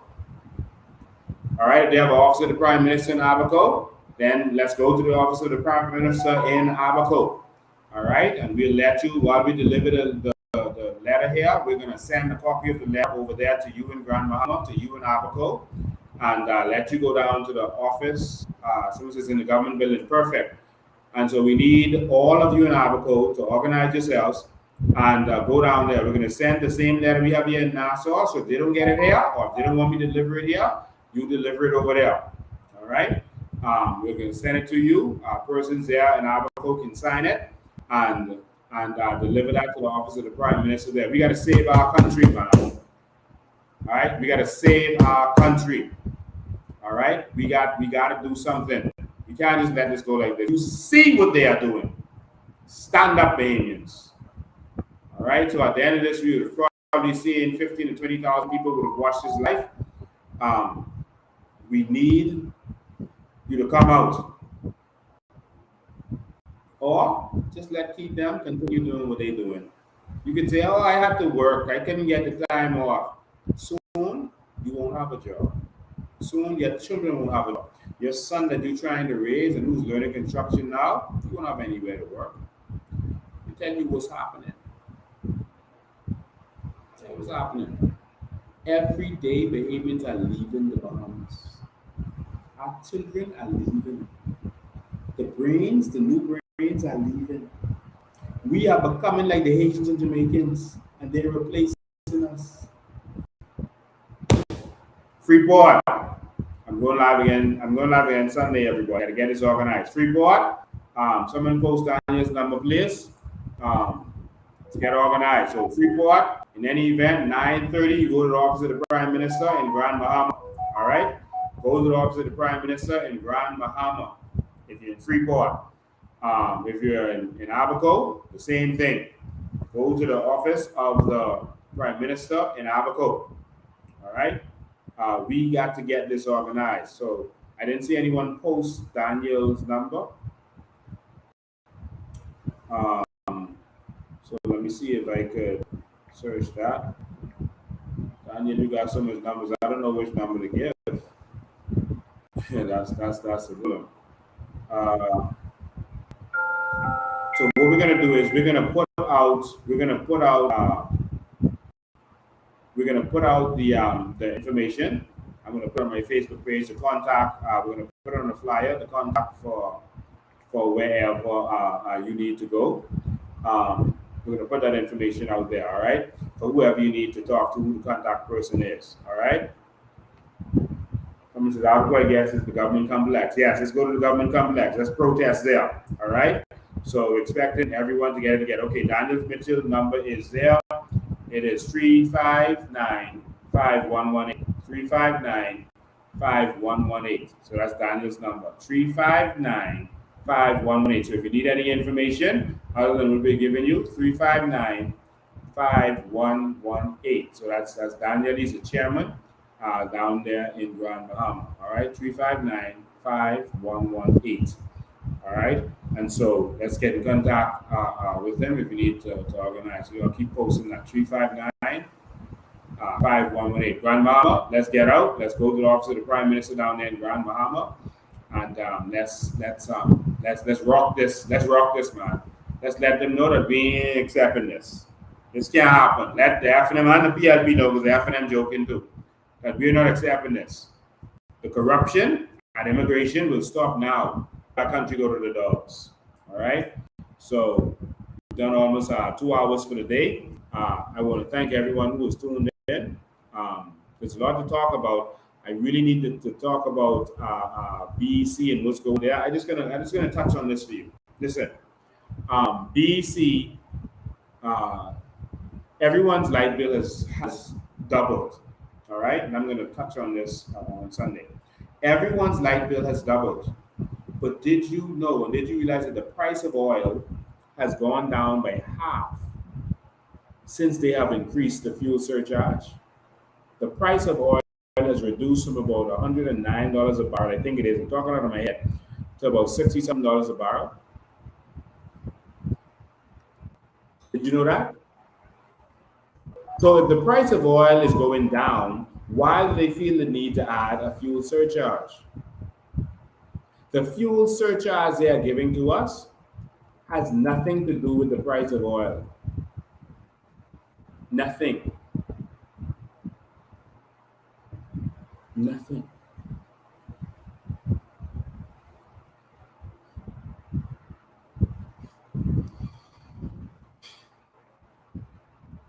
They are paying off loans with that extra money, and that extra money is going to PLP and FNM, who are benefiting from the price of oil, the fuel surcharge.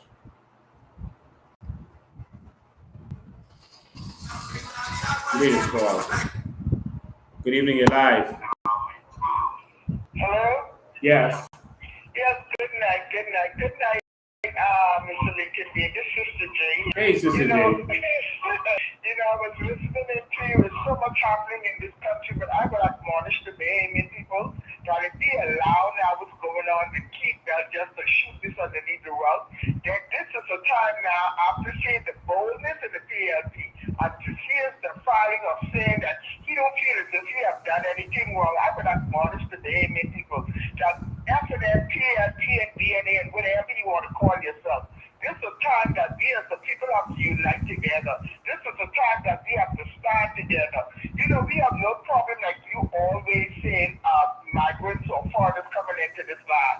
But they keep belting that he is all powerful. It's time now that the Bahamian people take back all the powers from the PLP and the FNM. Because you can see some of them are there just empty barrels making noise. And as far as the light bill is concerned, well, I should be the first one to say that this light bill is outrageous. I see Mr. Alfred Sales talking, but he is still not saying anything. Only thing he said is eloquent speech, and I would acknowledge the Bahamian people that when we call council, don't just come out because you come out for a purpose and a reason. We got to come out against this right bill. We got to come out, especially what Keith Bell is doing. Like Louis George said, and I hope the Bahamian people heard him, that every Saturday and Tuesday a flight comes in from Haiti. I think he said 120 people be on that flight. And he said each one of those people pays $500 for those tickets. I stand to be corrected. So I want the Bahamian people to start counting. Every week, 2 flights comes in from Haiti. With 120 people on it, paid $500. Think about if we don't get rid of these people and make sure when the election is called, if we have to wait for another 5 years, how many of those people will be in this country? Wow. May God continuously keep the Bahamas. Wow. You know? Thank so you. that was all I have to say. And I'll be there with bells on. Thank you. I appreciate that. Looking forward to seeing you. God's goodness of the people. Yes. God bless you. Amen. Amen.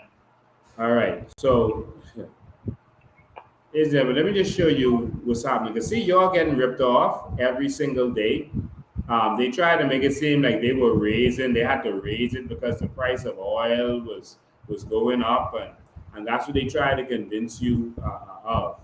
You know, and so let me just pull this down for you. I want you to see this with your own eyes. All right, man. There's so much to talk about. There's so much happening in this country.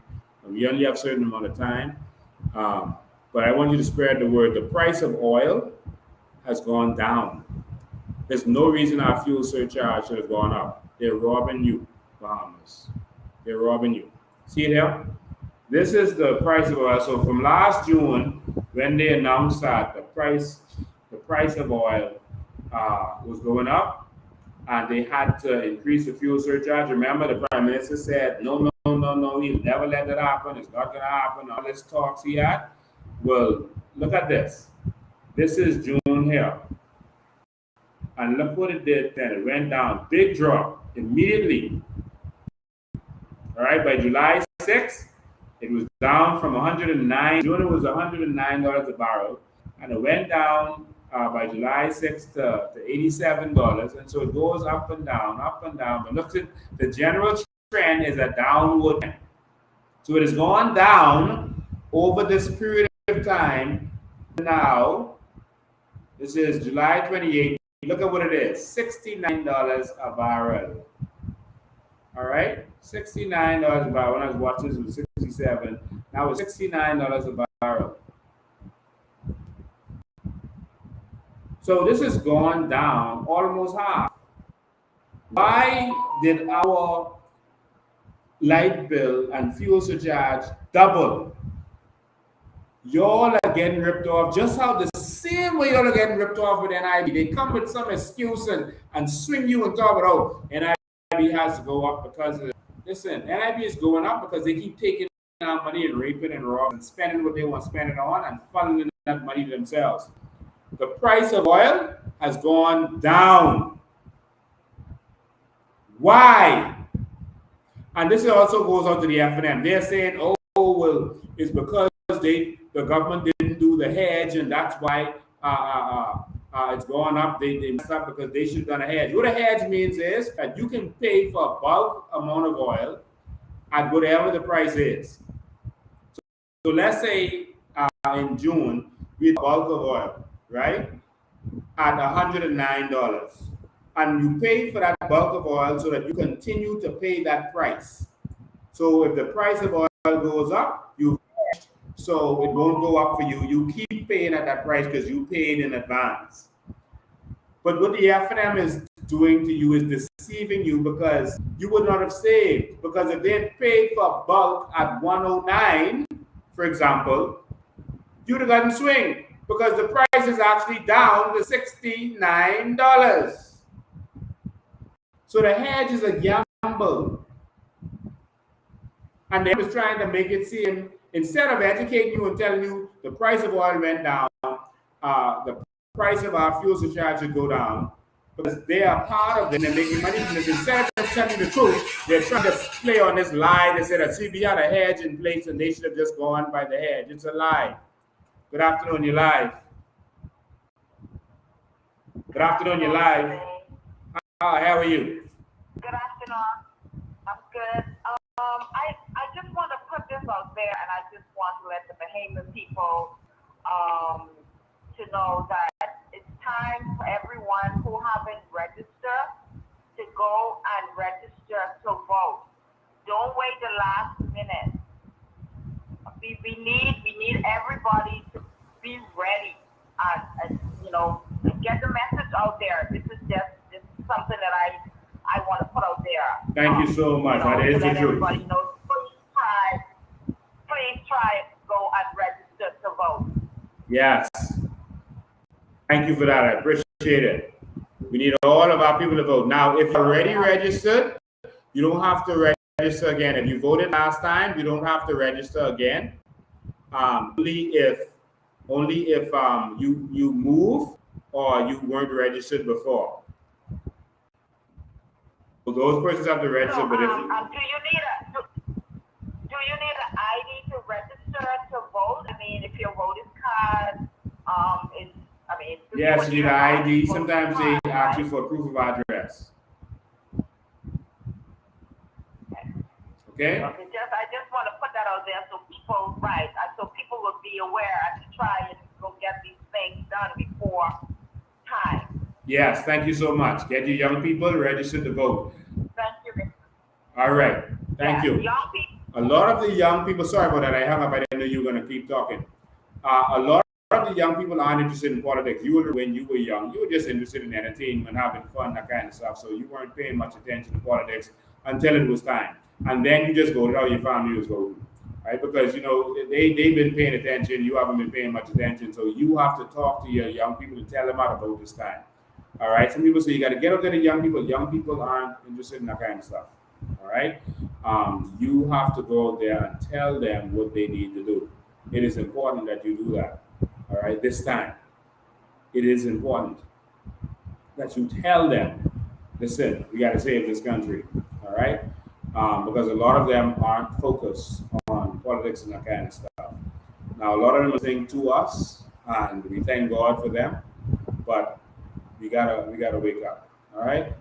All right. So, ladies and gentlemen, that's all I can do for the night. The last thing I wanted to mention to you, though, was the government just announced. Lion Ryan, in the Senate just announced that the government is going to take $10 million to pay off persons whose properties were acquired by the government, but they didn't get no money.